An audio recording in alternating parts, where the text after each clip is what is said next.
अब जो टॉपिक है that is evolution of education in India. Evolution of education in India.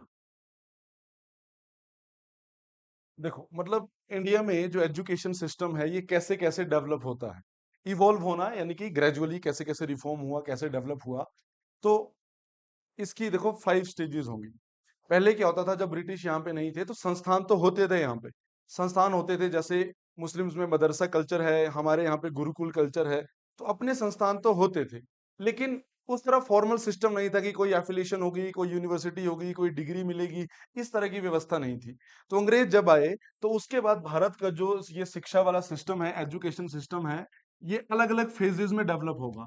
तो इसको आंसर राइटिंग के लिए हम 5 फेजेस में डिवाइड कर देते हैं, फेज 1, 2, 3, 4 और 5। तो 5 फेजेस में ये एजुकेशन सिस्टम इवॉल्व होगा। सबसे पहले पढ़ते हैं सबसे पहली और सबसे पुरानी फेज, फेज 1 या स्टेज 1 या फेज 1 हम बोल सकते हैं। Phase 1 of evolution of education in India, कि फेज 1 में कैसे कैसे शिक्षा का यहाँ पे विकास होगा। तो देखो, जो फेज 1 है इसमें बहुत पहले जो प्रिमिटिव स्टाइल था उस तरह से ही संस्थान बनने लगे। जैसे 1781 में कैलकटा मदरसा, जो मदरसा होता है, तो कलकत्ता मदरसा यहाँ पे बना 1781 में, और ये बनाया था वॉरेन हास्टिंग ने, वॉरेन हेस्टिंग ने। और नाम ही कैलकटा मदरसा है, तो यहाँ पे क्या पढ़ाया जाएगा, मुस्लिम लॉ, मुस्लिम लॉ जैसे चाहे कुरान है, हदीस है, जो जो इस्लामिक लॉ है वो यहाँ पे पढ़ाए जाएंगे। और उसी तरह फिर 1791 में अगर सेम इसी आधार पे देखूं तो एक ये संस्कृत कॉलेज बना था बनारस में, संस्कृत कॉलेज बनारस, और बाय जोनाथन डंकन। ये पहले भी 2017 या 18 के अराउंड 2017 का जो यूपीएससी का प्रॉपर जो यूपीएससी सिविल सर्विसेज का एग्जाम है वहां पे ये पूछे गए थे स्टेटमेंट में, जोनाथन डंकन। तो इसने ये स्टैब्लिश किया। अब यहाँ पे same Hindu law and philosophy, Hindu law और फिलोसफी यहाँ पढ़ाई जाएगी, हिंदू लॉ एंड फिलोसफी। तो शुरू में इस तरह से संस्थान ये खुले, और इन संस्थानों से बहुत सारे लोग जो पढ़ लिख के निकलते थे, अंग्रेजों को उनकी जरूरत पड़ती थी, क्योंकि अंग्रेजों को, अंग्रेज जब यहाँ आए तो हायर ऑफिसर तो वो अपने वहां से लाएंगे, जो सीनियर ऑफिसर हैं वो तो इंग्लैंड से लाएंगे, और जो सबॉर्डिनेट स्टाफ होगा, जूनियर जो स्टाफ होगा, वो इंडिया से ही हायर करते थे, जो कम वेतन में हायर कर लेते थे। तो फिर शुरू में ईस्ट इंडिया कंपनी के लिए जो भी नौकरियां वगैरह, स्टाफ वगैरह, तो सब यहाँ पे उनको जैसे पढ़े लिखे लोग निकलते थे। हालांकि इन्होंने मुस्लिम लॉ पढ़ा होता था, इन्होंने संस्कृत लॉ, लेकिन फिर भी शिक्षित व्यक्ति है, उसका व्यवहार, उसका डिसिप्लिन बाकियों के मुकाबले अलग होता था। फिर बाकी जब जॉब में लगेगा तब तो बंदा सीख ही जाता है। तो फिर ये शुरू में था। दो जो संस्थान है, किसने बनाए और कब बनाए मैंने आपको बता दिया। उसके साथ 81 के बाद ही बीच में जो मैंने स्किप किया जान के, क्योंकि इन दोनों का नेचर सेम है, वो था 1784 में। वो आपको बताया है पहले, सर विलियम जोन्स। ये किसकी स्थापना करेगा, इस्टेब्लिश्ड, भूल गए, Asiatic Society of Bengal, Asiatic Society of Bengal. क्या काम होगा एशियाटिक सोसाइटी ऑफ बंगाल का, जैसे जो आज काम म्यूजियम डिपार्टमेंट करती है, म्यूजियम करते हैं, तो ये काम किसका था शुरू में, एशियाटिक सोसाइटी ऑफ बंगाल। मतलब इंडियन जो हिस्ट्री है, एंटीकिटीज है, आर्कियोलॉजी है, उसके बारे में रिसर्च करनी है, खास करके एंटीकिटीज, जो पुरानी चीजें हैं उनके बारे में समझना है। और एशियाटिक सोसाइटी ऑफ बंगाल ने आपको पता है बहुत सारे काम किए थे। चार्ल्स विल्किन भी इसी में से एक था, इसी सोसाइटी का सदस्य था, जिसने गीता को ट्रांसलेट किया था। ठीक है, उन्हीं, इसी एशियाटिक सोसाइटी ने जो है, ये एक मैंने आपको उपन्यास बताया था कालिदास का, कौन सा, अभिज्ञान शकुंतलम, उसको भी ट्रांसलेट किया था। तो ऐसे बहुत सारी पुरानी चीजों को ट्रांसलेट करना शुरू किया, यहाँ के कल्चर साहित्य को समझना शुरू किया। तो भारत का जो पास्ट है, जो एंशियंट पास्ट है, इसको काफी ग्लोरीफाई इन्होंने किया था इस एशियाटिक सोसाइटी ने। तो फर्स्ट फेज में बहुत ज्यादा नहीं, कैलकाटा मदरसा, और 1791 में संस्कृत कॉलेज बनारस में, और 1784 में विलियम जोन्स के द्वारा एशियाटिक सोसाइटी ऑफ बंगाल, इसकी स्थापना की जाती है, एशियाटिक सोसाइटी ऑफ बंगाल। तो ये दो तीन संस्थान थे शुरू में। देन 1800 में, 1800 में देखें तो आपको पता है उसमें भारत में कौन है जनरल, लॉर्ड वेल्सली। तो ये लॉर्ड वेल्सली जो है, यहाँ पे fort William college, Calcutta, fort William Calcutta, fort William की स्थापना करेगा कलकत्ता में। और यहाँ पे जो सिविल सर्वेंट होंगे उस टाइम के, जो भी सिविल सर्वेंट होंगे, चाहे वो कॉवेनेंट पोस्ट में थे, चाहे नॉन कॉवेनेंट में थे, सबऑर्डिनेट थे, उनकी जो भी पब्लिक इंस्ट्रक्शन होगी, छोटी मोटी जो ट्रेनिंग होगी, वो यहाँ पे इम्पार्ट की जाती थी फोर्ट विलियम में, कैलकटा में। जैसे आज जो लोग आईएएस का पेपर क्लियर करते हैं वो मसूरी जाते हैं ट्रेनिंग के लिए, जो आईपीएस का क्लियर करते हैं वो हैदराबाद जाते हैं ट्रेनिंग के लिए। इस तरह से उस जमाने में जो पब्लिक सर्वेंट्स को, जो सिविल सर्वेंट्स हैं, उनको इंस्ट्रक्शंस के लिए यहाँ फोर्ट विलियम भेजा जाने लगा। तो 1800 में कौन इसकी स्थापना करेगा? Lord Wellesley. तो ये प्रारंभिक स्टेज है शिक्षा की भारत में, कैसे कैसे शिक्षा का विकास हुआ। उसके बाद 1802 जब आया, तो जो इंडिया के पढ़े लिखे लोग थे, चाहे वो यहाँ पढ़े, जो लोग शिक्षित हो रहे थे या कोई विदेश जाके वहां से पढ़ लिख के आ रहे थे, तो वो डिमांड करने लगे कि भारत में भी वेस्टर्न एजुकेशन, सेकुलर एजुकेशन, उसको यहाँ पे जो है इम्पार्ट करवाना चाहिए। यहाँ पे साइंस, मैथ्स और वो सारी चीजें वो भी फिर पढ़ानी चाहिए। ऐसा नहीं है पहले नहीं पढ़ाते थे, पर पहले ट्रेडिशनल एजुकेशन में ज्यादा एम्फेसिस किया जाता था, उसकी वो डिमांड करने लगे। तो ये यहां तक हमने पढ़ा, ये थी phase 1 of evolution of education in India. तो फेज 1 में दो तीन काम पढ़े। पहला 1781 में कैलकाटा मदरसा, किसके द्वारा? Warren Hastings. और 1791 में संस्कृत कॉलेज बनारस में, किसके द्वारा? Jonathan Duncan. और उसके इन दोनों के बीच में यानी कि 1784 में ये एशियाटिक सोसाइटी ऑफ बंगाल, किसके द्वारा? विलियम जोन्स के द्वारा। जो इंडियन हिस्ट्री, एंटीकिटी, उसके ऊपर शोध करेगी। गीता को ट्रांसलेट किया, अभिज्ञान शाकुंतलम को ट्रांसलेट किया, बहुत सारे पुराने टेक्स्ट उनके बारे में उन्होंने समझा। जो भी सांची स्तूप है, ये ऐसे स्तूप है, उनके बाहर जो गेट है, उनकी नकाशी है, उसको समझा। और इस तरह से जनता के सामने रखा कि इंडिया का जो पास्ट है वो कितना कितना ग्लोरीफाइड था। देन अब आते हैं फेज 2 में। ये हो गई फेज 1 खत्म। फेज 2 देखो, फेज 2 में क्या हुआ कि 1813 में एक कानून आया। मैंने आपको चार्टर एक्ट बताए थे, 4 चार्टर एक्ट आए थे 1793 में, फिर 20 साल बाद 1813 में, फिर 20 साल बाद 1833, फिर 1853। 4 चार्टर एक्ट आते हैं भारत में। अब ये जो 1813 वाला चार्टर एक्ट है, ये पहले भी बताया था किसी मामले में ये खास था। इसमें ईस्ट इंडिया कंपनी की मोनोपोली लगभग खत्म कर दी थी। दो चीजों में बची थी, और वो दो क्या था? Trade with China and T trade. इसमें ईस्ट इंडिया कंपनी की मोनोपोली बचती है, अदरवाइज बाकी सब में खत्म कर दी जाती है। जैसे सबसे इंपॉर्टेंट टेक्सटाइल या स्पाइसेस ट्रेड, इन सब में मोनोपोली खत्म हो जाती है, और बहुत सारी सैकड़ों कंपनी जो है इंग्लैंड से वो भारत आती है व्यापार करने के लिए। लेकिन अब अंग्रेजों ने देखा कि भारत में वो राज भी कर रहे हैं, इंपीरियलिस्टिक पॉलिसी थी, अब अंग्रेजों अंग्रेजों का ही राज था भारत में। तो फिर अंग्रेजों ने देखा कि भारत में पैसा भी बना रहे हैं, पैसा कमा रहे हैं, रूल कर रहे हैं देश के ऊपर, तो बोला शिक्षा भी उनकी जिम्मेदारी है। तो इस 1813 के चार्टर एक्ट में अभी तक भारत में कौन रूल कर रहा था? ईस्ट इंडिया कंपनी रूल करती थी, डायरेक्टली ब्रिटिश क्राउन रूल नहीं करता था। और ये कानून बन के आते थे वहां से, इंग्लैंड से। तो तभी इनको चार्टर एक्ट भी बोला गया। तो इस चार्टर एक्ट में ये बोला कि ईस्ट इंडिया कंपनी जो भारत में मुनाफा कर रही है, पैसे कमा रही है, बोला इनकी जिम्मेदारी है भारत में एजुकेशन को प्रमोट करना, कि भारत में लोगों को शिक्षा भी इंपार्ट करवाई जानी चाहिए। तो फिर ये जिम्मेदारी ईस्ट इंडिया कंपनी को दी गई कि आपने सालाना 1 लाख रुपीस इतने आपने खर्च करने हैं for the promotion of education in Indians. बोला भारतीयों को आपने शिक्षा दिलवानी है, और सालाना कितना रुपया खर्च करना है? 1 लाख रुपया। लेकिन समस्या ये आई कि 1 लाख तो मिल मतलब ईस्ट इंडिया कंपनी के लिए कोई बहुत बड़ी बात नहीं थी, करोड़ों के हिसाब से मुनाफा कर रहे थे। पर समस्या ये थी कि वो 1 लाख किसमें खर्च किया जाएगा?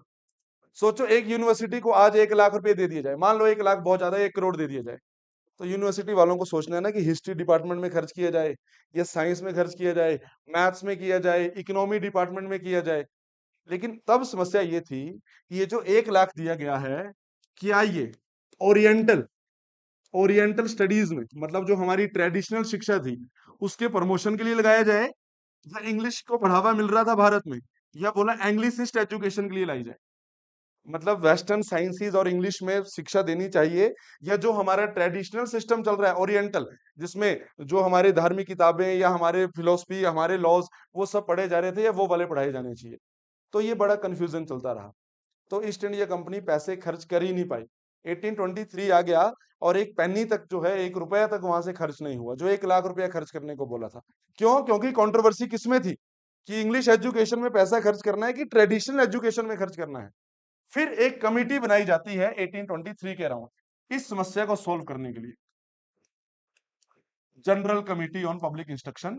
शॉर्ट में आपकी बुक इसमें जो मैं प्रिंटेड शीट दूंगा उसमें डिटेल में मेंशन किया गया है, मैं शॉर्ट में बताता हूँ। General committee on public instruction, और इसमें एक दो खास नाम जैसे H T Prinsep and others, ये मेंबर इसमें बनाए गए। S T Prinsep main head थे इसके। तो ये कमेटी बनाई गई डिसाइड करने के लिए कि आप डिसाइड करो कि ये पैसा कहाँ खर्च होना चाहिए। अब कमेटी भी विवाद में फंस गई क्योंकि बहुत सारे लोग लॉबी कर रहे थे, बहुत सारे लोग ओरिएंटल स्टडीज को बोल रहे थे, बहुत सारे एंग्लिसिस्ट स्टडीज को बोल रहे थे। तो अभी ये कमेटी बनी ही जनरल कमेटी, उतने में एक बहुत बड़ी कंट्रोवर्सी देश में आ जाती है, और वो कंट्रोवर्सी थी ये एंग्लिसिस्ट या ओरिएंटलिस्ट वर्सेस एंग्लिसिस्ट। इसी तरह टेबल आपको शीट में मिल जाएगा। ओरिएंटलिस्ट वर्सेस दूसरी तरफ कौन थे, एंग्लिसिस्ट। तो भारतीयों के ही दो ग्रुप बन गए। जो ओरिएंटलिस्ट थे वो बोल रहे थे पहली बात तो शिक्षा किसमें होनी चाहिए, वर्नाकुलर में होनी चाहिए। ये बोल रहे थे कि ज्यादा जो शिक्षा है, ज्यादा एम्फेसिस है, वो किसमें होना चाहिए, ट्रेडिशनल एजुकेशन। बोला इसमें ज्यादा एम्फेसिस होना चाहिए और वर्नाकुलर में। इसका मतलब ये नहीं है कि ये वेस्टर्न साइंसेस के खिलाफ थे या वेस्टर्न एजुकेशन के खिलाफ थे। बोला ये होनी चाहिए, कोई दिक्कत नहीं है, पर जो महत्व है, जो एम्फेसिस है, वो किस पे होना चाहिए, ट्रेडिशनल में। बोला हम भारत में रहते हैं, हमें भारत की ट्रेडिशनल शिक्षा चाहिए और वेस्टर्न भी सीखनी चाहिए, मना नहीं कर रहे हैं उसके लिए, पर बोला ज्यादा एम्फेसाइज किस पे करना है, ट्रेडिशनल में करना है। तो ये कौन से वाले हो गए, ओरिएंटलिस्ट। एक ग्रुप बन गया ओरिएंटलिस्ट का। दूसरे हो गए एंग्लिसिस्ट। एंग्लिसिस्ट में फर्दर दो ग्रुप थे, दो ग्रुप थे। ये बोल रहे थे मतलब western education, western education but in English, कि वेस्टर्न एजुकेशन हो, साइंस मैथ वो सब हो, पर लैंग्वेज कौन सी होनी चाहिए, इंग्लिश। ये बोल रहे थे कि नहीं, भाषा से क्या फर्क पड़ता है, साइंस ही सीखनी है तो किसी भाषा में भी सीख लो, चाइना में तो मैंड्रिन में ही सीखते हैं वो सब कुछ। तो बोला वेस्टर्न साइंसेज या वेस्टर्न एजुकेशन होनी चाहिए, पर लैंग्वेज उसके लिए क्या हो, वर्नाकुलर। तो इंग्लिश में आगे दो ग्रुप बन गए थे। बोला दिक्कत नहीं है इंग्लिश इसमें, बोला ट्रेडिशनल रहने दो, वेस्टर्न रखो, पर वेस्टर्न किस में होनी चाहिए, वर्नाकुलर में। ये बोल रहे थे वेस्टर्न होनी चाहिए सिर्फ इंग्लिश में। इसके भी आगे दो ग्रुप बन गए। और ये जो एंग्लिसिस्ट थे, ये एक थ्योरी पे बिलीव करते थे जिसको बोलते थे ट्रिकलिंग डाउन थ्योरी। ये ट्रिकलिंग डाउन इफेक्ट,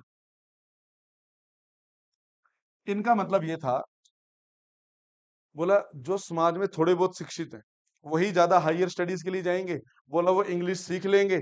और ट्रिकल डाउन का मतलब है कि समाज का ऊपरी तबका जो है, जो ऊपर जो तबका है समाज का, कुछ लोग हैं, बोला अगर वो पढ़ लिख जाते हैं, वो इंग्लिश सीख लेते हैं या वेस्टर्न एजुकेशन सीख लेते हैं, तो बोला ये नॉलेज अपने आप नीचे लोगों तक ट्रांसफर हो जाएगा। पर ये थ्योरी लंबे समय के लिए घातक सिद्ध हुई, ऐसा हुआ ही नहीं। जो लोग बहुत पढ़ लिख गए उनका एक अलग ही ग्रुप बन गया। मैंने आपको बताया था 1884 में पार्टी बन गई, कौन सी, आईडी आ गया किस पार्टी का, आईएनसी का, और फिर पहला सेशन भी हो गया। तो आईएनसी में पहले 72 के 72 लोग कौन थे, ग्रेजुएट थे, सब इंग्लिश मीडियम वाले थे, सब ग्रेजुएट थे। तो बोला कि अपर तबका अगर लिटरेट हो जाएगा अच्छे से, तो ये जो ज्ञान है ये लोअर तबके तक भी जाएगा। पर ऐसा हुआ नहीं। जो बहुत पढ़ लिख गया वो उसको उस तरह से वेतन मिलेगा, उस तरह से नौकरी मिलेगी। तो एक रिच और पुअर का डिवाइड हमें बाद में फिर देखने को मिला। तो मतलब ये कंट्रोवर्सी आई, कुछ लोग बोल रहे थे ओरिएंटलिस्ट के फेवर में, कुछ एंग्लिसिस्ट के फेवर में। अब ये कंट्रोवर्सी चली रही है। मैंने बताया था कमिटी कब बनी, 1823 में, general committee on public instructions. लेकिन समस्या और तब बढ़ गई जब अमाउंट बढ़ाया गया। पहले मैंने बोला 1813 के चार्टर एक्ट में कितना अमाउंट बोला ईस्ट इंडिया कंपनी को, 1 लाख रुपया पर एनम, सालाना इतना खर्च करना है, तभी कंट्रोवर्सी आ गई थी। अब 1833 का जो चार्टर एक्ट आया, यहाँ पे the amount was raise to 10 lakh rupees per annum. अब बोला ईस्ट इंडिया कंपनी को कितना खर्च करना है, 10 लाख रुपया सालाना। अब तो कंट्रोवर्सी और तूल पकड़ लेती है। अब तो बात कितने लाखों की थी, 10 लाख की। अब कंट्रोवर्सी बढ़ी। अब जो उसमें गवर्नर जनरल था बंगाल का, मतलब जो 1833 में भारत का गवर्नर जनरल बना, वो था विलियम बेंटिक। इस विलियम बेंटिक ने बोला कि चलो अब इस समस्या को सॉल्व करते हैं। बोला ये जो जनरल कमेटी हमने बनाई थी पहले 1823 में, बोला अब इसका मुखिया मैं बना रहा हूं एक व्यक्ति को, लॉर्ड मुकावले। ये लॉ मिनिस्टर था, आज हम लॉ मिनिस्टर बोल रहे हैं, उसमें लॉ मिनिस्टर ना बोल के क्या बोलते थे, law member of William Bentinck's executive council. तो इस लॉर्ड विलियम बेंटिक ने, जो उसमें भारत का गवर्नर जनरल है, इसने उस कमिटी का, जनरल कमिटी का हेड किसको बना दिया? लॉर्ड मकाउले को। और ये लॉर्ड मकाउले पूरा शोध करेगा इसमें 1-2 साल और 2 फरवरी 1935 अपनी रिपोर्ट जारी करेगा, और उस रिपोर्ट को इतिहास में बोला गया मकाउले मिनट, मकाउलेज मिनट। ये मकाउले की रिपोर्ट थी। और डेफिनेटली मकाउले की जो रिपोर्ट थी, वो किसकी तरफ ज्यादा झुकाव था उसका? English education. मतलब वेस्टर्न एजुकेशन होगी, वेस्टर्न साइंसेस वगैरह तो होगी, पर किस मीडियम में होंगी? इंग्लिश मीडियम में होगी। जो एंग्लिसिस्ट वालों का एक वर्ग बोल रहा था, जो मैंने आपको समझाया। लेकिन लोग विरोध करने लगे कि नहीं नहीं, ओरिएंटलिस्ट तो विरोध करने लगे। लेकिन विरोध तब बंद हो गया जब भारत का गवर्नर जनरल ऑफ इंडिया, कौन बताया अभी? Lord William Bentinck. जैसे ही इसकी रिपोर्ट आई, मकाउले मिनट आया 2 फरवरी 1935 को, लोग विरोध करने लग गए। लेकिन लॉर्ड विलियम बेंटिक एक रेजोल्यूशन निकालेगा कुछ दिनों के बाद, ये भी 1835 में।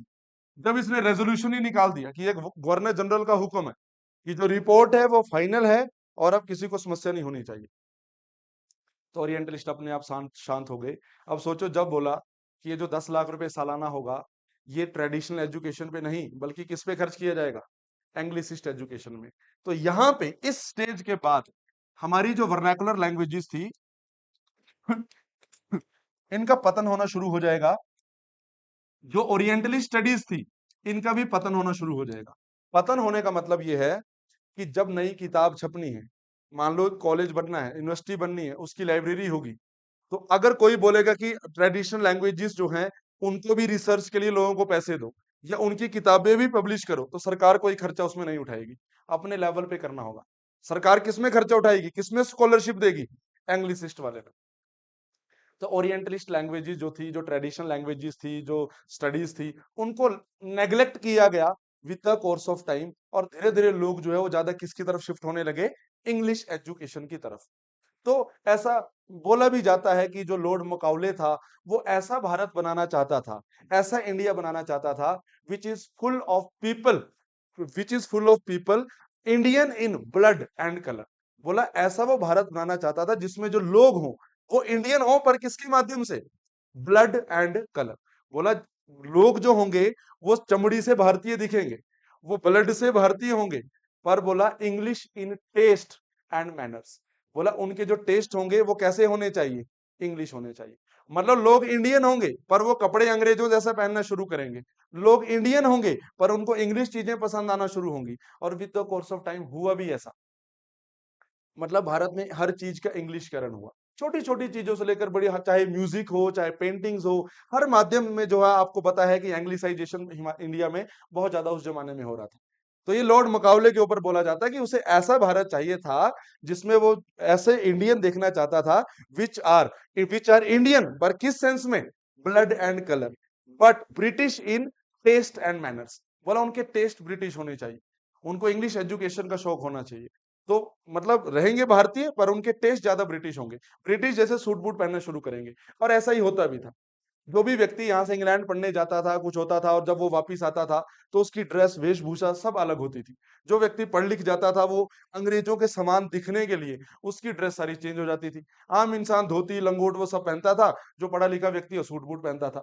वो बात अलग है कि महात्मा गांधी ने बाद में 1921 में मद्रास जब वो गए एक लेक्चर टूर में, तो वहां अपनी ड्रेस उन्होंने त्याग दी थी, वो सूट बूट और फिर धोती लंगोट में वो आ गए थे। वो एक अलग स्टोरी है, वो पढ़ेंगे मदुरई में क्या किस्सा हुआ था जब हम नॉन कॉपरेशन मूवमेंट करेंगे।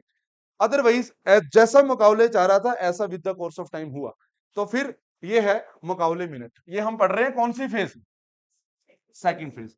और बड़ी बात क्या हुई कि जब भारत में 1206 से लेकर 1526 तक दिल्ली सल्तनत थी, और 1526 से लेकर लगभग 1857 तक मुगल अंपायर था। तो भारत की जो मेन, मतलब दिल्ली में बोल रहा हूँ, पूरा भारत नहीं, दिल्ली के आसपास जो ये केंद्रित थे, तो तब जो ऑफिशियल लैंग्वेज थी वो क्या थी? पर्शियन। लेकिन अब Persian was no longer remained an official language in India.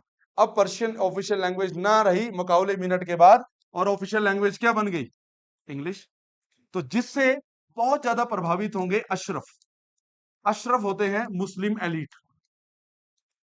जो मुस्लिम एलिट थे, पढ़े लिखे मुस्लिम थे, वो मुस्लिम में पढ़े लिखे होने का मतलब कौन सी भाषा? पर्शियन। और हिंदूज में मतलब संस्कृत भाषा। तो एकदम उनका कोई, उनकी योग्यता जो है धरी की धरी रह जाएगी। क्यों? क्योंकि पर्शियन अब इंग्लिश जो ऑफिशियल लैंग्वेज नहीं रही, और इसको किसने रिप्लेस कर दिया? इंग्लिश लैंग्वेज ने। क्लियर हो गया क्या कहा मैंने? ठीक है। तो हमने फेज 2 में देखा, 1813 में ईस्ट इंडिया कंपनी को बोला चार्टर एक्ट में कि कितने रुपए खर्च करने हैं? 1 लाख रुपए। लेकिन कंट्रोवर्सी बढ़ी, जिसके लिए कमेटी बनाई गई, कौन सी? General committee on public instructions, H T Prinsep उसमें थे। लेकिन कमेटी ज्यादा कुछ कर नहीं पाई, और बाद में अमाउंट जब 10 लाख किया तो और ज्यादा बवाल हो गया। और किसके बीच की कंट्रोवर्सी थी? ओरिएंटलिस्ट और एंग्लिसिस्ट। इस कंट्रोवर्सी को सॉल्व करने के लिए विलियम बेंटिक ने अपने लॉ मेंबर को ये जिम्मेदारी दी, और लॉ मेंबर कौन था? लॉर्ड मकाउले। तो फिर उसने जो रिपोर्ट दी 2 फरवरी 1835 को, उसको बोला गया मकाउले मिनट। और मकाउले मिनट किसके फेवर में था? एंग्लिसिस्ट एजुकेशन के फेवर में। जो मैंने बताया कि यहाँ पे हमारी वर्नाकुलर और ट्रेडिशनल जो लैंग्वेजेस थी, उनका पतन होना शुरू हो गया। और मुकाबले के ऊपर ये बोला जाता है कि मुकाबले ऐसा भारत देखना चाह रहा था जिसमें जो भारतीय होंगे वो रंग से, अपने कलर से और ब्लड से वो भारतीय होंगे, पर अपने टेस्ट से, अपने मैनर से, अपने बिहेवियर से वो क्या होंगे? वो इंग्लिश होंगे। बोला ऐसा भारतीय देखना चाह रहा। क्यों ऐसा वो करना चाह रहा था? क्यों चाह रहा था कि हम लोग मैनर से या हम लोग टेस्ट से ब्रिटिश हो? कुछ तो मकसद होगा ना इसके पीछे। क्योंकि जब तक अंग्रेज एकदम अलग दिखेंगे, तब तक हम उनको कभी एक्सेप्ट ही नहीं करेंगे। सोचो, हम संस्कृत में बात कर रहे हैं या पर्शियन में बात कर रहे हैं, और दो लोग इंग्लिश में बात कर रहे हैं, हमें लगेगा ये तो कोई विदेशी है। और सोचो, जब हम लोग इंग्लिश सीख जाएं और हम भी अंग्रेजों के साथ उठना बैठना शुरू करें, हम उनके साथ इंग्लिश में कम्युनिकेट करना शुरू करें, तो हमें लगेगा नहीं वो बाहरी है। हमें लगेगा हम भी इंग्लिश बोल रहे हैं, ये भी इंग्लिश बोल रहे हैं। तो हम हमारा उनको एक्सेप्ट करना बहुत आसान हो जाएगा। यही अंग्रेज चाहते भी थे कि इंडियंस उनके खिलाफ विरोध ना करें, वो हमें एक्सेप्ट कर ले। इसके लिए इंग्लिश लैंग्वेज भी बढ़ाई, और साथ में धर्म भी परिवर्तन हो रहे थे। क्रिश्चियन मिशनरी तो आ ही गए थे ना इस कानून में, 1813 कानून में। मिशनरी तो पहले से आ रहे थे, पर इसमें फ्री हैंड दे दिया था। बोला जहां प्रचार करना है प्रचार करो, छावनियों में, मार्केट में, हॉस्पिटल में, स्कूल में, जहां प्रचार करना है करो। बोला सरकार आपको सुरक्षा देगी, कोई आप पे अटैक नहीं करेगा। तो अगर हम लोग ज्यादा से ज्यादा क्रिश्चियन बनते, तो अंग्रेज भी क्या थे? धर्म से क्रिश्चियन थे, तो हमने इजीली उनको एक्सेप्ट कर लेना था, हमें वो विदेशी लगने ही नहीं थे। और साथ में हम उनके जैसे भाषा बोल लेते, तो अब तो हमें बिल्कुल भी विदेशी नहीं लगने थे। उनके जैसे वेशभूषा, उनके जैसा मैनर हमारा हो जाए, तो हमें कोई दिक्कत ही नहीं आएगी। तो ताकि ब्रिटिश रूल को इजिली इंडिया में एक्सेप्ट कर लिया जाए, ये इसके पीछे स्ट्रेटेजी थी लॉर्ड मकाउले की। तो ये था मकाउले मिनट, और ये एंग्लिसिस्ट ओरिएंटलिस्ट कंट्रोवर्सी मैंने आपको समझा दी। लोगों ने जब इस मकाउले मिनट का विरोध किया, तो 7 मार्च 1835 को विलियम बेंटिक ने क्या किया? एक रेजोल्यूशन पास किया। बोला जो रिपोर्ट है ये फाइनल है, अब कोई इसमें हंगामा नहीं करेगा। उसके बाद सब शांत हो गए। तो इंडिया में ये फर्स्ट एजुकेशन पॉलिसी हम बोल सकते हैं। कौन सी? Macaulay minute. ये first officially declared education policy थी भारत की। और इसमें जो जो स्टाइपेंड मिलते थे पहले, जो इस तरह स्कॉलरशिप वगैरह मिलती थी ओरिएंटलिस्ट के लिए, वो सब यहाँ पे खत्म कर दी गई। और पर्शियन भी एबोलिश कर दी एज अ कोर्ट लैंग्वेज, और इसकी जगह पे किसको बनाया गया? इंग्लिश को बनाया गया। इससे कौन प्रभावित हुआ? पर्शियन को हटा के इंग्लिश लाना। मुस्लिम एलीट क्लास, मुस्लिम का जो अभिजात वर्ग था, जिनकी पर्शियन मेन लैंग्वेज थी, वो थे अशरफ, वो प्रभावित हुए। तो कहीं ना कहीं ये भी एक कारण बनेगा किसका? 1857 रिवोल्ट का। ठीक है, ये भी एक कारण होगा। देन फिर आता है लॉर्ड हार्डिंग। 1844 का इसका रेजोल्यूशन है, 1844। तब अगला वाइसरॉय था, resolution by Lord Hardinge. Lord Hardinge, Lord Hardinge दो रहे हैं, एक बाद में भी रहेगा 1911-12 के अराउंड, जब दिल्ली दरबार करवाएगा। वो लॉर्ड हार्डिंग सेकंड था, ये पहला लॉर्ड हार्डिंग था। तो ये जो लॉर्ड हार्डिंग रेजोल्यूशन पास करेगा, ये बोलेगा कि नौकरियों में जो प्रेफरेंस है, प्रेफरेंस इन जॉब्स, बोला ये उनको दी जाएगी जो इंग्लिश लैंग्वेज जानते हो, इंग्लिश लैंग्वेज जिन्होंने पढ़ी हो, बोलना लिखना जानते हो। बोला उनको इंग्लिश जॉब में प्रेफरेंस दी जाएगी, सरकारी नौकरी में। अब सोचो, अगर कोई इस जिद पे भी अड़ा हो, ये अंग्रेजों ने चाहे कर दिया हो एंग्लिसिस्ट के फेवर में, पर हम इंग्लिश एजुकेशन नहीं पढ़ेंगे, लेकिन जब बात नौकरी की आती है, तो मजबूरन फिर पढ़ना पड़ता है। जब जॉब की बात आएगी तो पढ़ना पड़ेगा। समझ आ गया आपको? आज चाहे कोई बोले कि जी मुझे इंग्लिश नहीं पढ़नी है, हमारा देश भारत है, हमें तो हिंदी पढ़नी है। पर जब बैंक पीओ के पेपर देने जाएगा ना, या एसएससी का पेपर देने जाएगा, या एचएस का पेपर देने भी जाएगा, तो वहां एक लैंग्वेज का पेपर आएगा। भले ही 100 में से 40 ही नंबर लाने होंगे क्वालिफाइंग, पर लाने पड़ेंगे। तो फिर जब बात नौकरी की आती है, तो बाय हुक और क्रुक फिर वो चीज सीखनी पड़ती है। तो थोड़ी बहुत जो उम्मीद रह गई थी ओरिएंटलिस्ट की, वो उम्मीद भी यहाँ पे खत्म हो जाती है, क्योंकि हार्डिंग बोल देगा कि नौकरियों में प्रेफरेंस उसी को दी जाएगी जो इंग्लिश लैंग्वेज बोलना जानता हो, लिखना जानता हो, मतलब जिसने ये लैंग्वेज पढ़ी हो।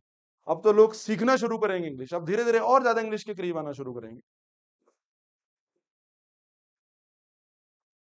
देन नेक्स्ट आता है, देखो अब इसको थोड़ा क्रिटिकली एनालाइज करें, तो defects in Macaulay's minute and William Bentinck's regulation.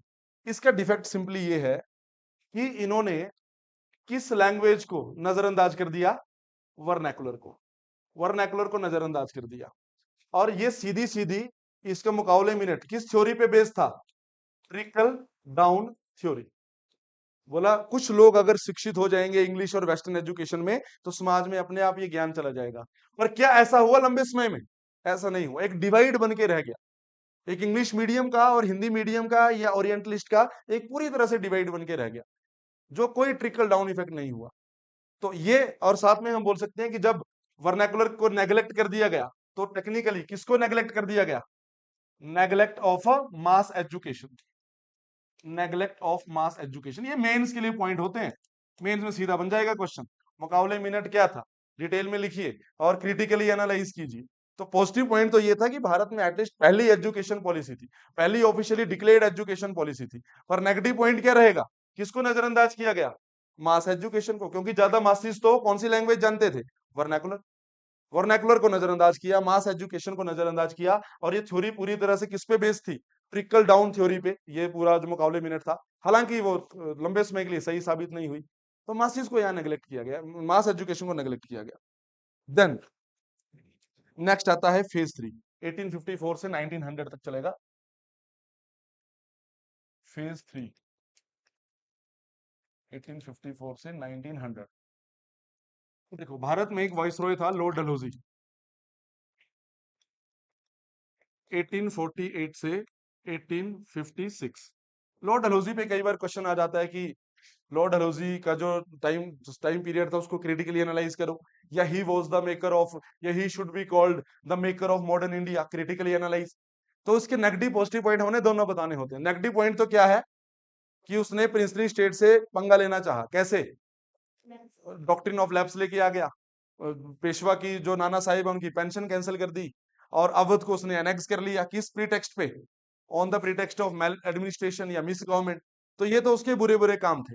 लेकिन अच्छे कामों में क्या है, PWD लेके आया, भारत में रेलवे इंट्रोड्यूस किया, भारत में टेलीग्राफ सिस्टम इंट्रोड्यूस किया, और ये एजुकेशन वाला उसने भारत में लाया, वुड्स डिस्पैच। तो एजुकेशन के लिए लॉर्ड डलहौजी के टाइम पे एक बॉडी बनाई गई जिसको बोलते हैं वुड्स डिस्पैच। मतलब जब इसने रिपोर्ट दी ना, तो उसको वुड्स डिस्पैच बोला गया। तो जो वुड्स डिस्पैच इसने बनाया था, जो चार्ल्स वुड की अध्यक्षता में, तो इसका हेड था, वुड्स डिस्पैच का हेड चार्ल्स वुड। उसमें किस पोस्ट में था, ये मैंने शीट में लिखा है, अब वर्बली बता रहा हूं, लिखूंगा नहीं। President of board of trade for India, इस पोस्ट में था चार्ल्स वुड। और यही बंदा बाद में क्या बनेगा भारत में, secretary of state for India. क्योंकि अभी टाइमलाइन कौन सी चल रही है, 1854। क्या रैंक है सेक्रेटरी ऑफ स्टेट का भी, कोई पोस्ट नहीं है। कब आई थी पोस्ट सेक्रेटरी ऑफ स्टेट, जब 1857 की क्रांति हुई, फिर 1858 में एक एक्ट आया, कौन सा, गवर्नमेंट ऑफ इंडिया एक्ट 1858।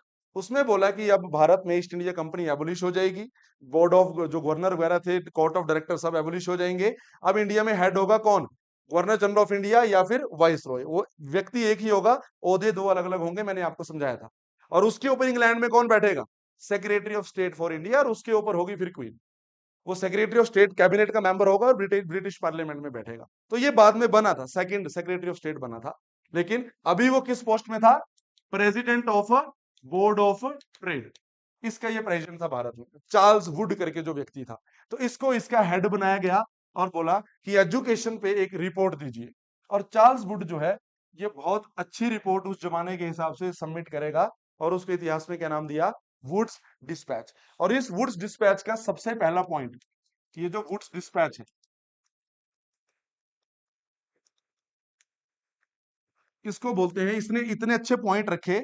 सोचो एक कागज का टुकड़ा जिसमें बहुत सारे अधिकार लिखे हो, अच्छी चीजें लिखी हो, उसको हम क्या बोल सकते हैं, मैग्ना कार्टा।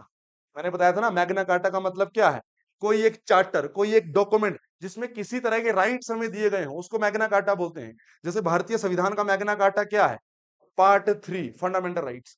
तो फिर ये जो वुड्स डिस्पैच है, इसको बोलते हैं Magna carta of education system in India. Education system in India, सोचो इतना इंपॉर्टेंट रहा है इन इंडिया, मैग्ना कार्टा। अब रिकमेंडेशन कई बार एग्जाम में आ सकता है, मेंस में क्वेश्चन बन सकता है, वुड्स डिस्पैच क्या था, किसने इसका गठन किया, उसके जो पॉइंट्स है उस पर प्रकाश डालिए। इस तरह से कैसे भी क्वेश्चन बन सकता है। एक एक करके मैं आपको समझाता हूं। देखो, इससे पहले जो मेन आया था मुकाबले मिनट, उसने किसको नेग्लेक्ट किया था?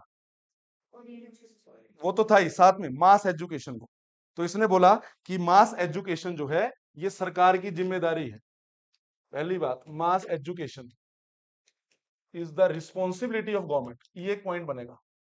बोला मास एजुकेशन की सरकार की जिम्मेदारी, ये नहीं है कि कुछ को शिक्षित कर दो बाकी अपने आप हो जाएंगे, बोला ऐसा नहीं होता है, सबको शिक्षित करना पड़ता है। तो मास एजुकेशन किसकी जिम्मेदारी बताई? सरकार की। दूसरा, इसने बोला tension should be given to both.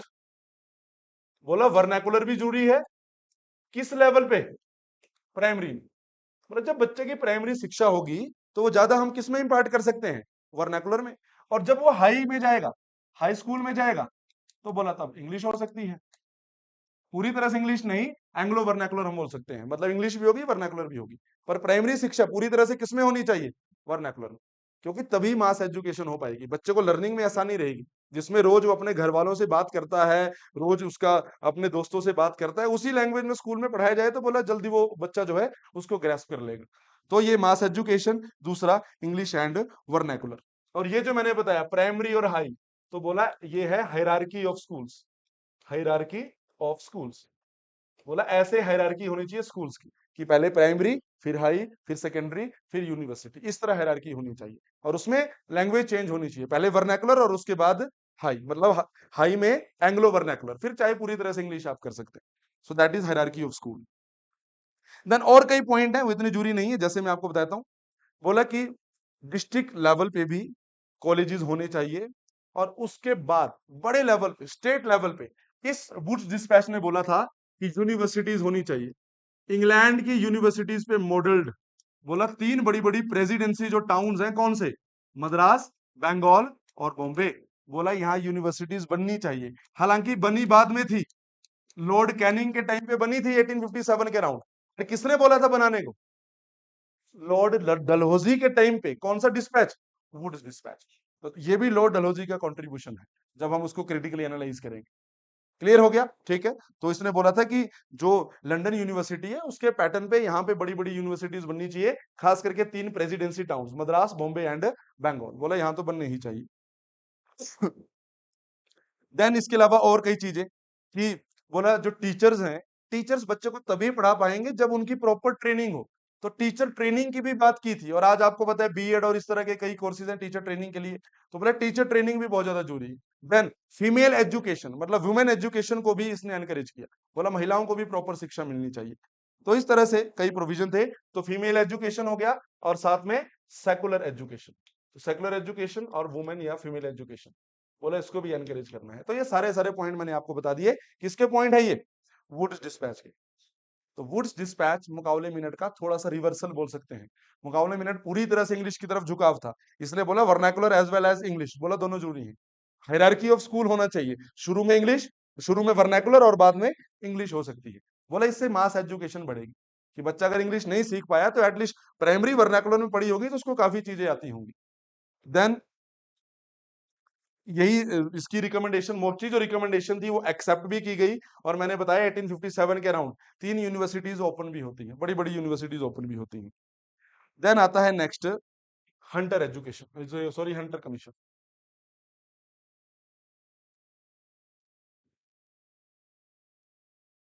कौन सी फेज चल रही है ये?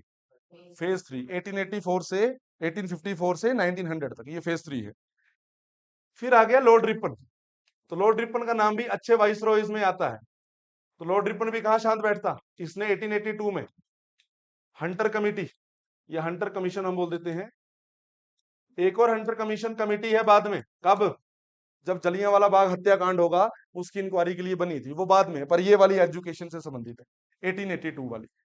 तो ये डब्ल्यू हंटर करके व्यक्ति है और लॉर्ड रिपन 1882 में हंटर कमेटी या हंटर कमीशन हम बोल सकते हैं, इसका गठन करवाएगा। अब इसकी भी बहुत सारी रिपोर्ट है। एज सच ये जूरी नहीं है, वुड्स डिस्पैच वाली जूरी थी, मकाउले मिनट वाली जूरी थी, वो शीट में डिटेल में है, आपने पढ़ लेनी है।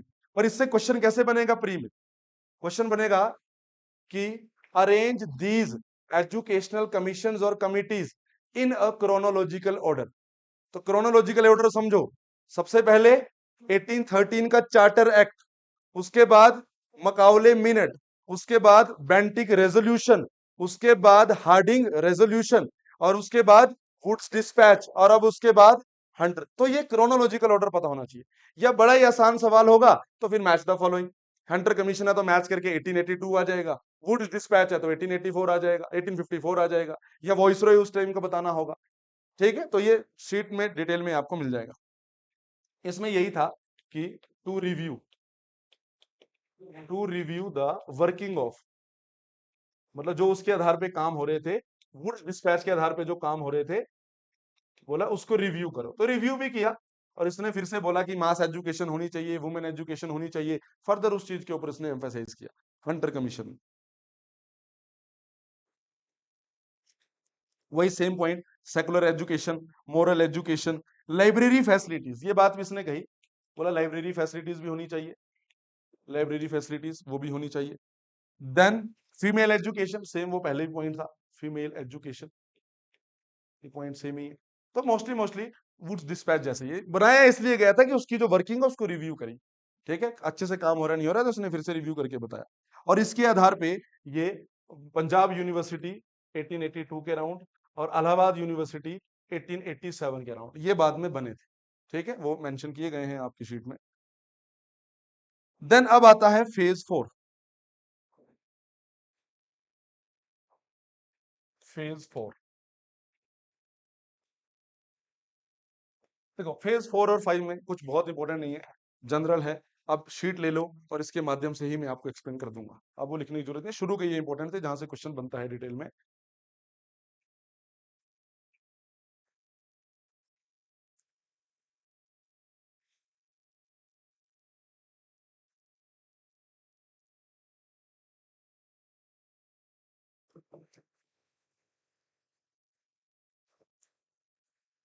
ले लो फटाफट एक एक शीट।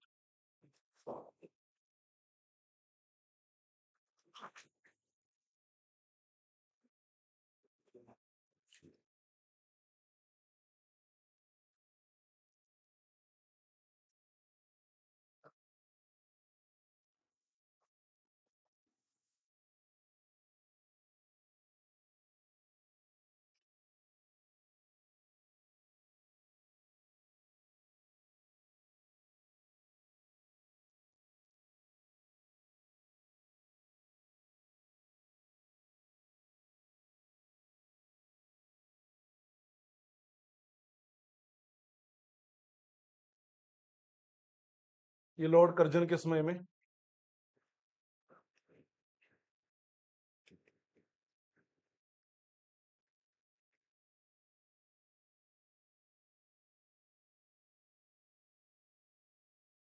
इंडियन यूनिवर्सिटीज एक्ट तो मैंने आपको बताया था पहले, पार्टीशन ऑफ बंगाल से ठीक पहले, कि इसके माध्यम से लॉर्ड कर्जन क्या करना चाह रहा था, यूनिवर्सिटीज पे अपना कंट्रोल करना चाह रहा था।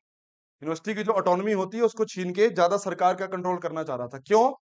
Because these universities were turning into the hubs of nationalism. उससे जो बच्चे पढ़ लिख के निकल रहे थे वो राष्ट्रवाद की तरफ ज्यादा प्रेरित हो रहे थे, नेशनल जो मूवमेंट थे उसमें शामिल हो रहे थे। तो बोला कि नहीं नहीं, हमें यूनिवर्सिटी में जो ब्रीडिंग ग्राउंड है जहां से वो राष्ट्रवादी बच्चे निकल रहे हैं, बोला वहां पे कंट्रोल करने की हमें आवश्यकता है। तो वो एक्ट ये इसलिए लेके आया था। देन रैली कमीशन जो है उसके बारे में एक बार देख लो अपनी शीट में, जनवरी 1902 में बना। थॉमस रैली इसका प्रेसिडेंट था, इसका हेड था, और दो इंडियन मेंबर भी थे, सैयद हुसैन बिलग्रामी एंड गुरदास बनर्जी, दो इंडियन मेंबर थे। काम की बात यही है कि post graduate courses were introduced in universities. Universities में पहले ग्रेजुएट कोर्सेज ही होते थे, अब पीजी कोर्सेज भी आ गए। बोला यूनिवर्सिटी का काम सिर्फ एग्जाम कंडक्ट करवाना नहीं है जो पहले होता था, बोला वहां कोर्सेज भी चले गए प्रॉपरली। तो ये सब इस टाइम पे हुआ। और इसी के रिकमेंडेशन के आधार पे बाद में इंडियन यूनिवर्सिटी एक्ट भी आया, लॉर्ड कर्जन, जिसमें यूनिवर्सिटीज में कंट्रोल करना चाह रहा था। बात की ये 1913 की policy, it is not important. अब सीधा आ जाते हैं नीचे, सैडलर यूनिवर्सिटी कमीशन 1917 में। सैडलर यूनिवर्सिटी ये कैलकाटा यूनिवर्सिटी के लिए बनाया गया था, उसकी जांच करने के लिए। सैडलर यूनिवर्सिटी या सैडलर कमीशन हम बोल सकते हैं, सैडलर कमीशन या सैडलर यूनिवर्सिटी कमीशन 1917 में से 19। और ये मेनली बनाया किस यूनिवर्सिटी को रिव्यू करने के लिए था, कैलकाटा यूनिवर्सिटी, उसकी वर्किंग को कैसे काम हो रहा है उसको रिव्यू करने के लिए। पर इसने जो रिकमेंडेशन दी वो जनरल थी, वो सारी यूनिवर्सिटी के लिए अप्लाई हो सकती थी। तो दो इंडियन, इसमें भी दो इंडियन थे, आशुतोष मुखर्जी और जियाउद्दीन अहमद। मेन जो हेड था वो खुद मतलब सेटलर ही था। इंपॉर्टेंट रिकमेंडेशन आप देख सकते हैं कि स्कूल का जो कोर्स है बोला वो 12 साल का होना चाहिए, कि पहले मैट्रिक 10 साल तक, फिर 2 साल का इंटरमीडिएट यानी कि जो आज 11th 12th होता है, और उसके बाद जो डिग्री है, बोले डिग्री जो है ये 3 साल की होनी चाहिए। पर डिग्री में भी ऑनर कोर्सेज अलग होंगे। जैसे कोई जनरल बीकॉम करता है तो अलग है, पर इकोनॉमी में ऑनर्स करता है, बोला ऑनर कोर्सेज अलग होने चाहिए। आज हैं ऐसे कोर्सेज, ऑनर्स भी बच्चे करते हैं, तो ऑनर अलग है और डिग्री कोर्सेज अलग है। नेक्स्ट सेम वही वुमेन एजुकेशन, उसको बढ़ावा देना है। और बोला कलकत्ता यूनिवर्सिटी में, क्योंकि मेन कलकत्ता यूनिवर्सिटी के लिए बना था, बोला एक वुमेन कमीशन होना चाहिए, इसको रिव्यू करने के लिए स्पेशल बोर्ड होना चाहिए। देन सेम वही कि वो फैसिलिटीज होनी चाहिए जिसमें टीचर्स को ट्रेनिंग मिले, और ट्रेनिंग मिलेगी तभी आगे बच्चों को पढ़ाएंगे। और ये 5 साल का जो समय है 1916 से 21, बहुत सारी यूनिवर्सिटीज ओपन होती हैं, इसमें लिखी गई हैं सारी, Patna, Mysore, Banaras, AMU, Dhaka university, Lucknow university और ओस्मानिया यूनिवर्सिटी हैदराबाद में। फिर नीचे कुछ संस्थान मेंशन किए गए हैं बॉक्स में, ये भी बनते हैं। इसमें एसएनडीटी वाला ये इंपॉर्टेंट है, डी के कार्वे ने ये स्टैब्लिश किया था 1916 में। देन विश्व भारती शांति निकेतन में Rabindranath Tagore. IISc Indian Institute of Science Bangalore 1911 में। देन एफआरआई है देहरादून में। Then Indian School of Mines Dhanbad, अब ये आईआईटी बन गया है, लिख सकते हैं डैश करके, नाउ आईआईटी। आईआईटी में इसको अपग्रेड कर दिया है, Indian School of mines 1926 Dhanbad.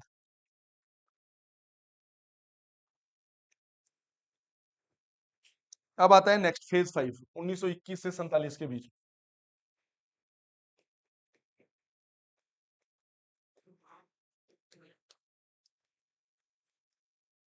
1921 से 47 के बीच में।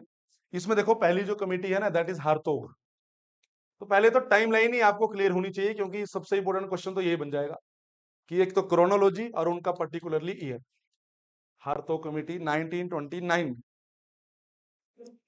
देखो इसमें फिलिप हारतोग जो है इसके चेयरमैन है। इनकी मेन रिकमेंडेशन थी, बोला शिक्षा बाकी तो बात की बात है, पर सबसे इंपॉर्टेंस हमें किसे देनी पड़ेगी, प्राइमरी एजुकेशन, क्योंकि बच्चा उस अवस्था में, उस कच्ची उम्र में जो चीजें सीखेगा वो उसके लिए बहुत इंपॉर्टेंट रहेगी। तो बोला सबसे इंपॉर्टेंट है प्राइमरी एजुकेशन। प्राइमरी एजुकेशन को ज्यादा इसने बढ़ावा दिया था। बाकी नेक्स्ट है Wardha scheme of basic education 1937, इसको देख लेते हैं, ये इंपॉर्टेंट फेज 5 में ही। Wardha scheme of education 1937।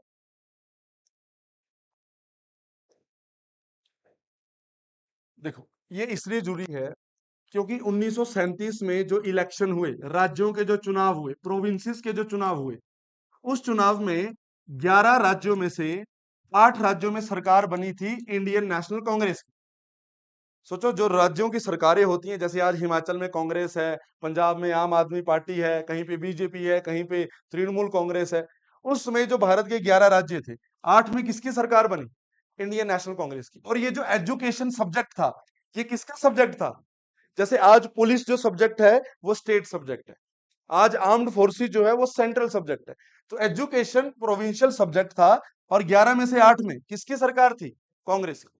तो कांग्रेस ने डिसाइड किया कि एजुकेशन के लिए कुछ करते हैं, क्योंकि अब तो राज्यों में बोला हमारी सरकारें हैं, अब तो जो हम रखेंगे जो हम डिसाइड करेंगे वो होगा आसानी से। कांग्रेस के अपने मंत्री थे राज्यों में। तो फिर वर्धा में आश्रम था जहां महात्मा गांधी रहते थे। महात्मा गांधी के भारत में 2 आश्रम बहुत फेमस हैं, एक साबरमती, जहां पे साउथ अफ्रीका के आने के बाद वो यहाँ पे रहे। लेकिन जब दांडी मार्च की शुरुआत की 6 मार्च 1930 को, तब उन्होंने संकल्प लिया था, बोला अब मैं वापस यहाँ तभी आऊंगा जब आजादी मिलेगी, आजादी मिलने तक मैं वापस नहीं आऊंगा। तो उन्होंने आंदोलन की शुरुआत की सिविल डिसोबीडियंस की, आंदोलन के बाद आजादी तो नहीं मिली, इसलिए वो वापस भी नहीं गए साबरमती। और फिर बाद में आश्रम कहाँ बनाया उन्होंने? पहले तो जेल में रहे 34 तक, फिर जब जेल से निकले तो फिर उन्होंने वर्धा आश्रम, एक आज की डेट में महाराष्ट्र में है वर्धा में, तो वहां उस आश्रम में रहे। तो ये मेन जगह थी, जिसको महात्मा गांधी से मिलना हो, मेन मीटिंग्स हो, वर्धा में होती थी। आज की डेट में कहाँ है? महाराष्ट्र में। और साबरमती कहाँ है? गुजरात में। तब दोनों ही कहाँ होते थे? बॉम्बे प्रोविंस में होते थे। तो वर्धा में मीटिंग हुई और बोला कि शिक्षा के लिए क्या करना चाहिए, तो उसके लिए कमेटी बनाई गई। तो महात्मा गांधी की ही डायरेक्शन में सब कुछ हुआ, पर जो कमेटी बनाई गई उसके मुखिया कौन बनाए? जाकिर हुसैन। यही बाद में भारत के तीसरे राष्ट्रपति भी बनेंगे। तो जाकिर हुसैन जो है, ये उसमें इस कमेटी के हेड बनाए गए। और कमेटी की जो गाइडलाइंस आई, तो मतलब महात्मा गांधी का इनपुट भी इसमें था, उनकी डायरेक्शंस पे ही ये कमेटी बनी थी। तो फिर इस कमेटी की जब डायरेक्शन, जो गाइडलाइंस आई, तो वर्धा स्कीम ऑफ एजुकेशन उसको बोला गया, क्योंकि सब कुछ वर्धा में डिसाइड हुआ था। वहां सबसे इंपॉर्टेंट था कि जो प्रैक्टिकल वर्क है, बोला उस पे ध्यान देना चाहिए, अप्रेंटिसशिप में ध्यान देना चाहिए। आज सरकार वही कर रही है। अब जो 11th 12th के बच्चे हैं, तो आप देखेंगे स्कूल में भी एक स्पेशल स्किल वाला एक टीचर होता है, जो बच्चों को सिखाता है। जैसे इंजीनियरिंग बैकग्राउंड वगैरह से होता है स्कूल में, आपको पता करना है एग्जैक्टली नाम क्या है, मैं नाम नहीं रिकॉल कर पा रहा हूँ, पर एक स्पेशल टीचर भर्ती किया जाता है सेंट्रल गवर्नमेंट के द्वारा। तो फिर ये तो आज की बात है, मैं उस जमाने में बोल रहा हूँ। तो महात्मा गांधी ने क्या बोला, मतलब इस कमेटी ने क्या बोला, कि ज्यादा ध्यान किस पे देना है? प्रैक्टिकल वर्क में। उस समय के हिसाब से बोला, कागजों में अगर हमने खेती करना सिखा दी, तो बोला वो बच्चा नहीं सीख पाएगा। हमें फील्ड में ले जाके दिखाना पड़ेगा, सिखाना पड़ेगा कि ऐसे काम होगा। बुनाई हमने बोल दिया कि ऐसे बुनाई होगी, वैसे नहीं होगी, बोला वो सिखाना पड़ेगा, उससे बच्चा जल्दी समझेगा। तो थ्योरेटिकल वर्क तो मेन है ही है, पर ज्यादा एम्फेसाइज किस पे किया गया? प्रैक्टिकल वर्क पे, मैनुअल वर्क पे, मतलब जो अप्रेंटिसशिप है उस पे ज्यादा बढ़ावा दिया गया। और इसको बोलते हैं, पूरे आइडिया को, लर्निंग थ्रू एक्टिविटीज। ये बेसिक थीम रहेगा, learning through activities. Learning through activities तो मैंने बता दिया, जाकिर हुसैन कमेटी वगैरह, ये आप पढ़ लेना आपने सारा फिर। तो बेसिक हैंडीक्राफ्ट बोला, जो सिलेबस है उसमें बेसिक हैंडीक्राफ्ट को जोड़ो, मतलब सिलाई, सिलाई, बुनाई, बेसिक चीजें ये बच्चे को आनी चाहिए। उसको चरखे का पता होना चाहिए, वही तो राष्ट्रवाद में फिर हिस्सा बनेगा, वही तो बाद में स्वदेशी में कंट्रीब्यूट करेगा। अगर हर बंदे को चरखा चलाना आ जाए, तो बोला हर व्यक्ति अपने लिए खुद कपड़ा बना लेगा। क्या जरूरत है अंग्रेजों का कपड़ा खरीदने की? और अंग्रेजों की ज्यादा कमाई कैसे होती थी? भारत में अपने कपड़े बेच के, टेक्सटाइल बेच के। लैंकशायर और मैनचेस्टर से कपड़ा आता था थोक में, भारत में बिकता था। तो अंग्रेजों को अगर फाइनेंशियली वीक करना था, तो उनके सामान का बहिष्कार करके। पर बहिष्कार तो कर देंगे, पर फिर नग्न थोड़ी ना रहेंगे, अपने लिए कुछ होना चाहिए। तो बोला हर व्यक्ति जब ये अपने लिए कपड़े बनाना सीख जाएगा, बुनाई सीख जाएगा, चरखा चलाना सीख जाएगा, तो ये समस्या अपने आप दूर हो जाएगी। तो मेनली था कि बेसिक हैंडीक्राफ्ट को सिलेबस में इंक्लूड किया जाए। देन बाकी वो देख लेने, वो ऐसा जितनी जरूरी नहीं है। पर ये बस कमेटी की रिकमेंडेशन आई, पर ज्यादा इस पे काम नहीं हो पाया। क्यों? मैंने कहा 11 में से 8 राज्यों में किसकी सरकार? कांग्रेस की। लेकिन 1939 में ही इनको रिजाइन करना पड़ा, क्योंकि वर्ल्ड वॉर सेकंड शुरू हो गया और अंग्रेजों ने बिना कांग्रेस को पूछे भारत को भी विश्व युद्ध में धकेल दिया। तो इस प्रोटेस्ट में जो इंडियन कांग्रेसमैन थे, उन्होंने मिनिस्ट्री से रिजाइन कर दिया। तो जब रिजाइन ही कर दिया, तो फिर अब मिनिस्ट्री में ही नहीं रहे, तो आगे इंप्लीमेंट कैसे करेंगे इन डिसीजंस को? तो ज्यादा कुछ काम हुआ नहीं था, फिर वो आजादी के बाद ही हुआ जो हुआ। देन नेक्स्ट आता है सर्जेंट प्लान 1944। फिफ्थ फेज ही चल रही है ये, सर्जेंट प्लान। सर्जेंट प्लान 1944, इसने मेन बात की, बोला प्री प्राइमरी एजुकेशन भी होनी चाहिए। आज जो आंगनबाड़ी का कॉन्सेप्ट है, प्री प्राइमरी एजुकेशन, मतलब प्राइमरी से भी पहले 3 से 6 साल की उम्र में बच्चे की होलिस्टिक डेवलपमेंट के लिए कुछ एजुकेशन सिस्टम होना चाहिए, आज जैसे आंगनबाड़ी का सिस्टम है। तो देख सकते हैं आप शीट में, प्री प्राइमरी एजुकेशन 3 से 6 साल तक, मतलब प्राइमरी से पहले। Then universal free and compulsory education. आज भारत में जो फ्री एजुकेशन है कहां तक है? 6 साल से 14 साल। इसने रिकमेंड किया था 6 साल से 11 साल। बोला एकदम फ्री और कंपलसरी होनी चाहिए, हर बच्चे को पढ़ना ही पड़ेगा, और सरकार पैसे भी नहीं लेगी उसके लिए। देन 11 से 17 साल तक फिर फर्दर 6 साल होंगे। इस तरह से उसने अलग अलग हायरार्की में बताया, ऐसा जितना जरूरी नहीं है। लेकिन मेन जो इसका फोकस था वो किसके ऊपर था? प्री प्राइमरी एजुकेशन के ऊपर। देन आजादी के बाद जो फिर पहला कमीशन बनेगा, वो बना हमारे जो फिर बाद में उपराष्ट्रपति बने, कौन? सर्वपल्ली राधाकृष्णन। राधाकृष्णन की अध्यक्षता में टीचर्स डे भी सेलिब्रेट किया जाता है। तो राधा कृष्णन की अध्यक्षता में बना। आजादी के बाद ये पहला एजुकेशन कमीशन था 1948। इन्होंने बात की कि बोला टेक्निकल एजुकेशन को भी बढ़ावा देना पड़ेगा, खाली एजुकेशन से नहीं होगा, टेक्निकल एस्पेक्ट हमें बढ़ाना पड़ेगा, भारत को विकसित करना है, मॉडर्नाइज करना है, तो इस बारे में भी सोचना पड़ेगा। तो मेनली टेक्निकल एजुकेशन के बारे में इन्होंने अपनी रिकमेंडेशन दी थी। नेक्स्ट आता है कोठारी कमीशन। कोठारी कमीशन जो कि 1964 से 66 के बीच में ये आता है। 64 में आएगा, 66 में रिपोर्ट देगा। कभी ऐसा सवाल आ जाए कौन सा एजुकेशन कमीशन था भारत में जिसके लिए एक्सपर्ट विदेशों से भी बुलाए गए थे, यूके यूएसएसआर वगैरह से एक्सपर्ट बुलाए गए थे। It was a Kothari commission. लिख देख सकते हैं नीचे, यूके यूएसए यूएसएसआर और यूनेस्को भी, इन सबसे एक्सपर्ट आए थे अपनी रिकमेंडेशन देने के लिए। और रिसेंट डेवलपमेंट आप देख सकते हैं पिछले कुछ सालों में, मतलब पिछले 50-60 सालों में, 1968 में कोठारी कमीशन की रिकमेंडेशन पे भारत की पहली शिक्षा नीति आती है, आजाद भारत, फर्स्ट एजुकेशन पॉलिसी। ठीक है, आजाद भारत की फर्स्ट एजुकेशन पॉलिसी 1968 में आती है, इंदिरा गांधी सरकार के समय में। फिर 1976 में क्या हुआ, इंदिरा गांधी ने क्या किया, भारत में 3 लिस्ट है, union list, state list, concurrent list. Education था स्टेट लिस्ट में, इसको उठा के कहां रख दिया, कंकरेंट। अब केंद्र सरकार भी कानून बना सकती है, और केंद्र सरकार ने बनाया भी है सन 2002 में कानून, 86 अमेंडमेंट की संविधान में। और कानून कौन सा है, शिक्षा का अधिकार, राइट टू एजुकेशन। तो अब 6 से 14 साल तक सरकारी स्कूल में फ्री एजुकेशन है, या तो 8वीं तक या तो 6 से 14 साल। तो ये education was placed in concurrent list. फिर 1986 में नई एजुकेशन पॉलिसी आई, नई शिक्षा नीति आई, जिसके बाद फिर वो राजीव गांधी थे, तो जवाहर नवोदय विद्यालय का जो कॉन्सेप्ट है वो उसमें आया, इसी एजुकेशन पॉलिसी में 1986 वाली में। देन 2002 यहाँ पे 86th CAA आपको बता दिया, संविधान में नया आर्टिकल आता है, कौन सा, 21A। और 45 में भी बदलाव हुआ, और एक फंडामेंटल ड्यूटी, 11th ड्यूटी भी ऐड की गई थी, वो पॉलिटी में आप पढ़ते हैं। देन उसी को और बेहतर बनाने के लिए राइट टू एजुकेशन एक्ट आ गया 2009 में, जिसमें बहुत सारे प्रोविजन है। यहां तो बोला कि फ्री एजुकेशन मिलेगी, पर यहां बहुत इंपॉर्टेंट प्रोविजन है, बोला किताबें भी मिलेगी, कपड़े भी मिलेंगे, स्कूल का कैंपस बहुत अच्छा होना चाहिए, टीचर जो है प्रॉपर ट्रेंड होने चाहिए, हवादार कमरे होने चाहिए, अच्छा प्लेग्राउंड होना चाहिए, खेलने की भी सुविधा होनी चाहिए। ये नहीं कि बच्चे को किताबी कीड़ा बनाना है। टीचर जो प्यूपल स्टूडेंट रेशियो है वो भी अच्छा होना चाहिए। ऐसा नहीं ये एक टीचर है और वही 1000 बच्चों को पढ़ा रहा है, बोला वो रेशियो भी मेंटेन होना चाहिए। इससे बहुत सारे प्रोविजन थे जो इसमें बाद में इंट्रोड्यूस किए गए। ठीक है, और प्राइवेट स्कूल्स को भी बोला गया कि आपको भी 25% लोग एनरोल करने हैं, सरकार उसको पे करेगी। 2019 में आपको पता ही है, अभी 4-5 साल पहले न्यू एजुकेशन पॉलिसी जो आई है, जिसमें फॉर्मूला सरकार ने चेंज किया है। क्लियर हो गया ये, ठीक है। तो ये हमने पढ़ा डेवलपमेंट ऑफ या evolution of education system in India, कितनी स्टेजेस में, 5 स्टेजेस में। पहली में आप फटाफट शीट देख के आप बता सकते हैं। फर्स्ट में मैंने आपको क्या बताया, सबसे पहले 1881 में कैलकाटा मदरसा, 1781 में कैलकाटा मदरसा set up by whom, Warren Hasting. Then उसके बाद 1784 में विलियम जोन्स क्या स्थापित करेगा, एशियाटिक सोसाइटी ऑफ बंगाल, जो एंटीकिटी के ऊपर बात करेगी। और 1791 में संस्कृत कॉलेज एट बनारस, किसके द्वारा, जोनाथन डंकन। और 1800 में फोर्ट विलियम कॉलेज कैलकाटा, जहां पे उन जो भी सिविल सर्वेंट थे ईस्ट इंडिया कंपनी वगैरह के, उनको ट्रेनिंग दी जाती थी। देन 1802 में इंडिया के जो पढ़े लिखे लोग थे वो डिमांड करने लगे। फिर आगे फेज 2 में क्या देखा, 1813 में चार्टर एक्ट, जिसके अनुसार कितने पैसे बोले ईस्ट इंडिया कंपनी को, 1 लाख रुपए, पर कंट्रोवर्सी आ गई।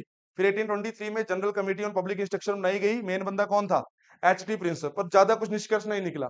विवाद तब बढ़ा जब 1833 में अमाउंट कितना किया, 10 लाख रुपया, तब कंट्रोवर्सी और बढ़ गई। अब मैं एंग्लिसिस्ट और ओरिएंटलिस्ट क्या थे ये आपको क्लियर है। फिर विलियम बेंटिक किसको हेड बनाएगा उस कमेटी का, लॉर्ड मुकाउले को। और मुकाउले 2 फरवरी 1835 को अपना रिकमेंडेशन देगा, जिसको मुकाउले मिनट बोलते हैं, वो डिटेल में मैंने समझा दिया। लोग नहीं मान रहे थे, इसलिए मार्च 1835 में विलियम बेंटिक को रेजोल्यूशन पास करना पड़ा कि जो है ये फाइनल है। और उसके बाद फिर 1844 के अराउंड लॉर्ड हार्डिंग आएगा, हार्डिंग 1, जो बोलेगा कि नौकरियों में प्रेफरेंस उसको दी जाएगी जिसको इंग्लिश भाषा आती हो। फिर तो और ज्यादा हो गया इंग्लिश का रोल यहाँ पे। लेकिन जब लॉर्ड डलहौजी आया, डलहौजी के अच्छे बुरे काम दोनों थे, उसके टाइम पे वुड्स डिस्पैच बना किसके अंडर, चार्ल्स वुड। ये कौन था तब, president of board of trade for India. बाद में ये क्या बना, भारत का दूसरा सेक्रेटरी ऑफ स्टेट बना था ये। तो इसके अंडर कमेटी बनी, ये जो जो भी कमीशन बना, इसने गाइडलाइन दी, जिनको इतिहास में क्या बोला गया, वुड्स डिस्पैच या Magna carta of education system in India. जिसने बोला मास एजुकेशन किसकी जिम्मेदारी है, सरकार की, उसको बढ़ावा दीजिए मास एजुकेशन को। हायरार्की ऑफ स्कूल होने चाहिए, प्राइमरी हाई सेकेंडरी इस तरह से बोला ये होना चाहिए। और वर्नाकुलर शिक्षा प्राइमरी में, और उसके बाद जो इंग्लिश आप इम्पार्ट करवा सकते हैं। ऐसे उसने बात की, फीमेल एजुकेशन, सेकुलर एजुकेशन, सारे पॉइंट रहेंगे। और उसके बाद जो है 1882 में लॉर्ड रिपन क्या बनाएगा, हंटर कमीशन, जो वुड्स डिस्पैच को रिव्यू करने के लिए था, उसने भी लगभग लगभग सेम ही पॉइंट सामने रखे। फिर आए 1902 में लॉर्ड कर्जन के अंडर कौन सा, रैली कमीशन, जिसमें 2 इंडियन मेंबर भी थे, वो याद कर लेने हैं कौन से थे। और उसके बाद 1904 में एक यूनिवर्सिटी एक्ट आएगा, जिसमें यूनिवर्सिटीज में सरकार का कंट्रोल बढ़ गया था। और उसके बाद 1917 में कौन सी committee, Sadler committee. Sadler committee, इसमें भी 2 इंडियन लोग थे, वो भी नाम याद रख लेने, आशुतोष मुखर्जी वगैरह, 2 इंडियन लोग थे, जो मेनली किस यूनिवर्सिटी के लिए था, कैलकाटा यूनिवर्सिटी के लिए। और उसके बाद 1929 में हार्थो कमेटी आती है। हार्थो कमेटी रिकमेंडेशन ऐसा जितनी जुरी नहीं है। और उसके बाद 1937 में वर्धा स्कीम ऑफ एजुकेशन, जहां पे वर्धा आश्रम में कांग्रेसमैन ने एक कमेटी बनाई थी। क्यों, क्योंकि 11 में से 8 राज्यों में कांग्रेस की सरकार आ गई थी, और एजुकेशन कौन सा सब्जेक्ट था, स्टेट सब्जेक्ट, प्रोविंशियल सब्जेक्ट, तो उनके कंट्रोल में था। उन्होंने कमेटी बनाई जाकिर हुसैन के अंडर। और रिकमेंडेशन का सबसे मेन पॉइंट क्या था, लर्निंग थ्रू एक्टिविटीज। बोला स्कूल में हैंडीक्राफ्ट्स वगैरह जो है बेसिक ट्रेनिंग उसको वो इंट्रोड्यूस करनी चाहिए। तो ये सब इंट्रोड्यूस हुआ, लेकिन ज्यादा इंप्लीमेंट नहीं हो पाया, क्योंकि 1939 में कांग्रेस ने as a protest for participation in world war second उन्होंने रिजाइन दे दिया था। और 1944 में सर्जेंट प्लान, जो किसकी बात करेगा, प्री प्राइमरी एजुकेशन की, ज्यादा प्री प्राइमरी एजुकेशन। और बोला 6 से 11 साल तक फ्री और कंपलसरी एजुकेशन होनी चाहिए। और उसके बाद आजादी के बाद पहला कमीशन कौन सा बना, राधा कृष्णन कमीशन, जो किस एजुकेशन की बात करेगा, टेक्निकल एजुकेशन। और उसके बाद 1964 से 66 के बीच में कोठारी कमीशन, जिसके लिए एक्सपर्ट यूके, यूएसए, यूएसएसआर और यूनेस्को वहां से लाए गए थे। और कोठारी कमीशन की रिकमेंडेशन के बाद ही 1968 में भारत की पहली शिक्षा नीति आएगी, फर्स्ट एजुकेशन पॉलिसी, किसके टेन्योर में, इंदिरा गांधी के टेन्योर में। और उसके बाद 1976 में क्या हुआ, education was shifted from state list to content list, तो दोनों उस पर विचार कर सकते थे। और उसके बाद 1886 के अराउंड भारत की 1986 के अराउंड भारत में नई एजुकेशन पॉलिसी आएगी राजीव गांधी के अंडर। फिर जवाहर नवोदय विद्यालय उनका कॉन्सेप्ट आया था, जो हर डिस्ट्रिक्ट में एक खुलेगा, तमिलनाडु को छोड़ के, जो है बाकी जगह ये जवाहर नवोदय विद्यालय ओपन। तमिलनाडु में क्यों नहीं, तमिलनाडु में क्यों नहीं है जेएनवी का कॉन्सेप्ट, क्योंकि तमिलनाडु 3 लैंग्वेजेस के खिलाफ। जैसे जो जेएनवी का कॉन्सेप्ट है, वहां पे एक इंग्लिश, एक हिंदी, और एक थर्ड लैंग्वेज हर जगह होती है, कहीं पे संस्कृत है, कहीं बंगाली होगी, कहीं पंजाबी होगी। पर तमिल वाले बोलते हैं कि हम क्यों थर्ड लैंग्वेज सीखें, उनका यह है कि हम हिंदी नहीं सीखेंगे, तो उनका हिंदी का विरोध है, इसलिए वो वहां पे ओपन नहीं होने दिए। तो जो जवाहर नवोदय विद्यालय कॉन्सेप्ट है तमिलनाडु में नहीं है। ठीक है, तो भाई सारी डिस्ट्रिक्ट में फिर एक एक जेएनवी ओपन है आज की डेट में, चाहे वो अंडमान निकोबार हो, कहीं भी हो, हर जिले में एक है। तो ये 1886 की एजुकेशन पॉलिसी, 1986 की एजुकेशन पॉलिसी के बाद हुआ। और उसके बाद सन 2002 में क्या हुआ, 86 कॉन्स्टिट्यूशनल अमेंडमेंट एक्ट 2002। और संविधान में नया आर्टिकल कौन सा, 21A, राइट टू एजुकेशन, 6 से 14 साल तक मुफ्त शिक्षा मिलेगी। और इसी को सुदृढ़ करने के लिए और बेटर करने के लिए 2009 में राइट टू एजुकेशन एक्ट भी फिर इंट्रोड्यूस कर दिया जाएगा। और फिर अभी 2019 में एक नई शिक्षा नीति सरकार लेके आई है। क्लियर हो गया ये टॉपिक। अब क्वेश्चन क्या बनेंगे, क्रोनोलॉजिकल ऑर्डर एक, या फिर सीधा match the following, year arrange करना होगा, या बड़ा ही आसान होगा तो वुड्स डिस्पैच कब बना, तो 1854, या फिर वॉइसरॉय से क्वेश्चन बन जाएगा कि हंटर कमीशन किसके अंडर, लॉर्ड रिपन के अंडर, और वुड्स डिस्पैच किसके अंडर, लॉर्ड डलहौजी के अंडर। ऐसे करके क्वेश्चन बन जाते हैं। मकाउले मिनट किसके अंडर, लॉर्ड विलियम बेंटी के अंडर। ठीक है, इस तरह से क्वेश्चन बनेंगे। तो वैसे तो हमने तीसरा टॉपिक भी करना था, पर अभी समय हो गया, अगली क्लास भी है। तो 2 टॉपिक हमने किए डिटेल में, राइज ऑफ प्रेस और evolution of education in India. Press में मैंने डिटेल में समझाया, न्यूज़पेपर याद कर लेने, क्वेश्चन आता है, और उसको कंप्लीट करना है आपने न्यूज़पेपर वाले को।